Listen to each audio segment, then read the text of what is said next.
सिद्धि की शादी के बाद वो ससुराल चली जाती है। पीछे रह जाती है भाभी रानी। सिद्धि के ससुराल जाते ही भाभी कहती है, अरे वाह जी वाह, सारे कपड़े मेरे। हाय रे पैंट, अरे वाह वाह, मजा आ जाएगा। अरे ये सिद्धि की अलमारी के सामने खड़े होकर क्या बड़बड़ा रही है? जाकर देख मेहमानों को विदाई की मिठाई मिली कि नहीं। अब हाँ माँ जी, क्यों नहीं, लेकिन पहले कपड़े तो बदल लूं। अब रानी आ जाती है सिद्धि के उन कपड़ों में जो वो ससुराल जाने से पहले घर छोड़ जाती है। अरे रानी, कुछ दिन रुक जाती। अरे ये तो सिद्धि बिटिया को मैंने ही दिया था, बड़ा ही फबता था उस पर, तुझ पर तो कुछ खास नहीं लग रहा। अब वो ना मेरे सारे कपड़े गीले थे तो सोचा पहन लूं। वैसे भी सिद्धि को कौन सा भी पुराने आउटडेटेड कपड़ों को पहनना है। वैसे भी ये सूट तो मैंने तभी पहना था, वैसे खास है भी नहीं ये। हाँ ठीक है, लेकिन ना मेरी सिद्धि पर तो जमता था।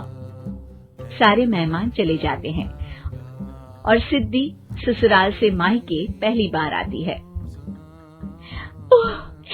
अपना घर, अपना कमरा, अपनी अलमारी।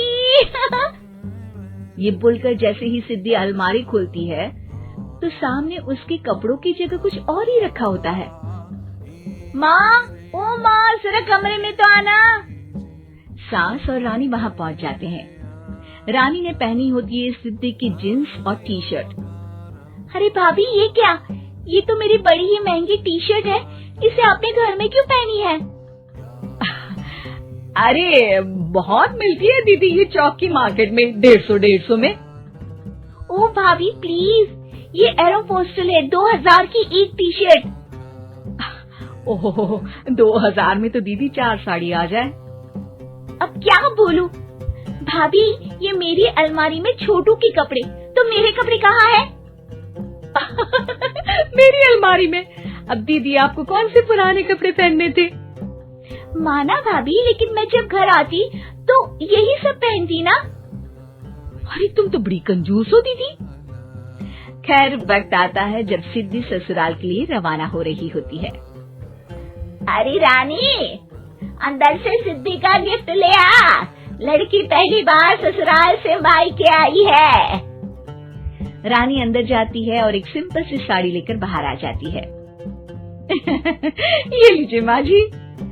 सास बेटी को गिफ्ट देकर ससुराल भेजती है। अगले दिन रानी एक सुंदर सी साड़ी पहनकर सामने आती है।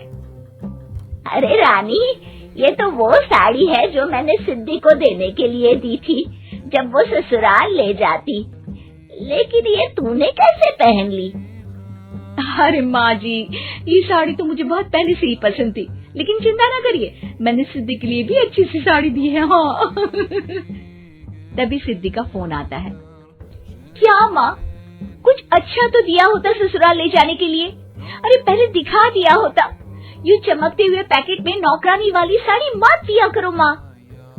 अरे बेटे, वो तेरी भाभी ने ना गलती से उससे पैकेट बदल गया। हाँ, मैं कल ही तेरे भाई के हाथ से तेरा वाला पैकेट भेज दूंगी। अरे रहने दो माँ, आई एम श्योर भाभी ने अभी वही साड़ी पहनी होगी जो तुमने मेरे लिए रखी थी। तुम तो समझ नहीं पाई उनको। खैर छोड़ो, मैं ज्यादा बोलती अच्छी नहीं लगती, रहने दो, आपको उन्हीं के साथ रहना है, फिर बात करेंगे। सास को रानी पर गुस्सा आ जाता है। वो उसके कमरे में जाती है जहाँ वो शादी का एल्बम देख रही होती है। रानी, मार्केट जाकर एक ऐसी ही साड़ी लेकर आ, कल प्रतीक जाकर सिद्धि के घर दे आएगा।